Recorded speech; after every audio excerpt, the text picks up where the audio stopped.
Hello, my G's. You're welcome to this platform, AJ Afrique TV. My name is AJ, but you can call me AJ Afrique. So, Wesley Girls has been in the news throughout the week. There's a lawsuit against Wesley Girls because, according to Shafiq Usman, Wesley Girls have been denying Muslims from practicing their faith in the school. And we are going to talk about this. I believe you've heard about it, but what do you also think about this issue? Is the Muslims being fair to Wesley Girls High School? Is Wesley Girls as a mission school also being fair to the students who are there who are non-Christians? Are they being also fair to them?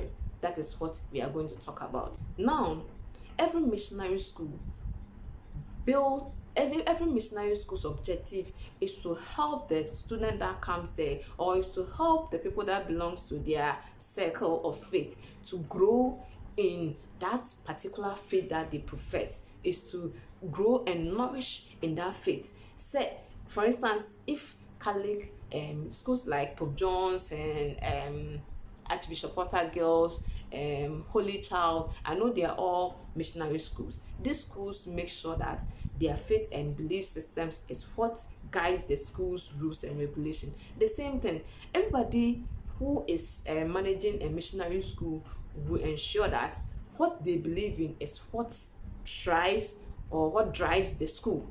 So they will not allow anybody from different belief or having different belief system to come and practice it in the school.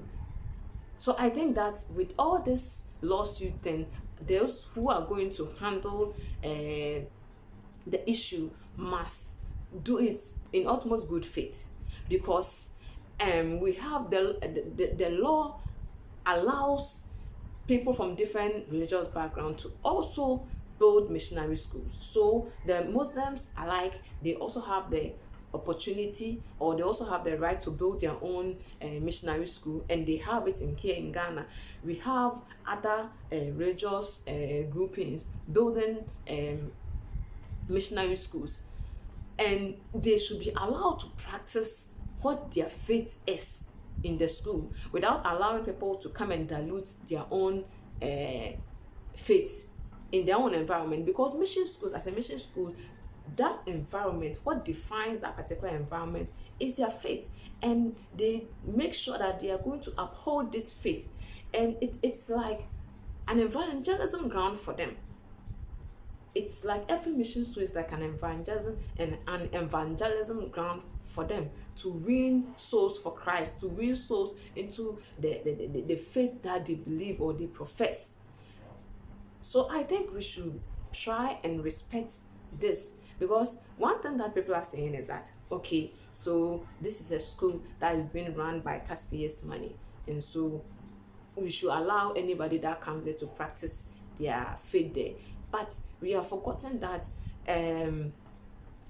this same religious group, okay, they have the right to operate, because the law, they are practicing within the framework of the law. They are not practicing outside of the framework of the law. They are practicing within the framework of the law, and so the government owes it a duty to ensure that no matter your religious background, the country protects your interests. I believe that the Muslim to the government is doing something for them with taxpayers' money. So that argument doesn't hold, because it's not only Christian missionary schools that are benefiting from government support. I believe the Islamic missionary schools too, or any other religious or missionary school is benefiting from government support. But here is where we have to draw the line. In this country, we have given everybody the right to build a missionary school. Okay, so nobody is limiting anybody from building a missionary school, or the right to own a missionary school is not only limited to Christians. Muslims or people from the Islamic background also have their own missionary school, and in these schools they allow them to practice their faith, because they say this is the mission. What is a mission? The mission is the purpose for which you exist. Okay, and you live to ensure that that mission is achieved or that objective is achieved. And I don't think you allow somebody from a different background to come and water down your own mission. You make sure that you achieve that particular purpose.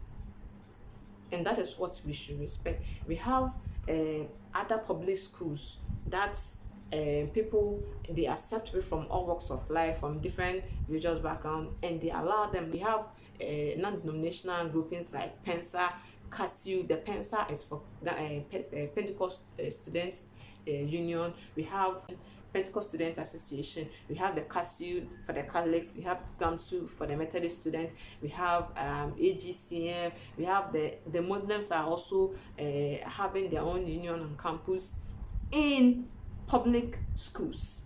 Inti say we Muslim.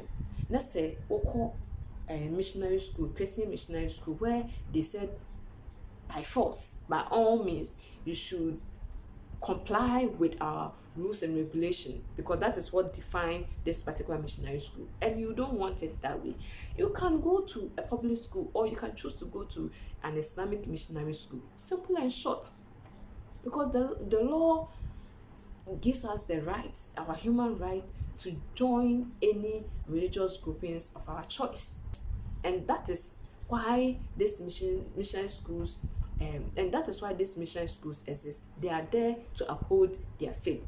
So all this talk of you should allow Muslims to practice their faith in the school and all that, I think we are not being fair to each other. If it is a Muslim Islamic missionary school, if you are Christian and go to Islamic missionary school, you know that for Islamic missionary school, they will practice their faith there. So when you go there, you will be bound by their rules and regulations. Then you go by it. If you're a Muslim and you go to a Christian missionary school, you should also be ready to be bound by their rules and regulations. When you're outside of the campus or when you're outside of the school, you have the right to do anything that you like. But when you accept that, the fact that I think it should be clearly be defined for everybody going forward, that when you go to a missionary school, when you choose to go to a missionary school, which is not compulsory, because we have different schools in Ghana, different senior high schools in Ghana here, public schools, private schools, and these missionary schools. But when you choose to go to a missionary school, you should be ready to go according to their tenets or according to their rules and regulation. Okay, so if you're a Christian, you're going to Islamic school, be ready to practice their way of life in the school. If you're a Muslim and you're going to Christian missionary school, you should also be ready to do that. Simple, fe. If we try to respect these boundaries, me defining me as a missionary school, I'm guided by my own the faith that I uphold. That is what guides our rules and regulation. And then you say no, you want to also come and practice your own faith there. It's not going to help. It is not going to help. My plea is to the leaders who are going to handle this case. Please let us do it in utmost good faith. Baby Ambrano, I was say the tone, say missionary schools, say according to the law, no more the right to be guided by or to uphold their faith in the school, and make sure that all those who are coming there, they also go by that same faith. We shouldn't be biased. We should be open-minded. We should go according to the law and let the law prevail. Say it is also now say allow most people with different faith to come there, and they can also do it in their own way. Let us know. Let us draw the line. Let us clearly define, so that this thing, will stop. We have cohabited. This is a secular nation, and we have cohabited peacefully because of respect. See, to me, respect a boundaries. I don't think there will be a problem. But whereby we try to step on overstep somebody's boundary. When you try to overstep somebody's boundary, there will definitely be a chaos, because me protecting my interest, also protecting my interest. And the law has given us the room to build our own missionary school. Yeah, can't say senior high school say what Ghana now is being run by missionary schools, whereby we need choice. You have choice. As the Ghana Christian Council Association, communicate about no. Almost say yes, mission schools no were built by the churches themselves. And do baby na buy no baby so monsa it the salaries of the teachers there. But this is a partnership, not a takeover. The fact that the government has a stake in the school, no, it doesn't dilute the fact that this missionary schools belongs to the church. Until we have the freedom to join any religious groupings that we like, and these religious groupings has the right to build missionary schools, and they have the right to guide these missionary schools by their Christian faith. Until in the weeks ahead, no say in penifon omombra no more mu according to your friend is saying human rights in the laws governing our country. No, what is it saying? What is it saying? My dear Christians and Muslims, we can live in harmony when we choose to. Let us try to respect ourselves, our boundaries. Let us not overstep people's boundary, okay? Because limiting obia, and we have not forced anybody. We have not forced any Christian to go to any Muslim school, or we have not forced any Muslim to also go to any Islamic school. At the end of the day too, there's a public school there where you can go there and you will not be restricted as to which faith to practice or which faith not to practice. Let us be fair to each other and let us live or stay in harmony. So I bring you another content.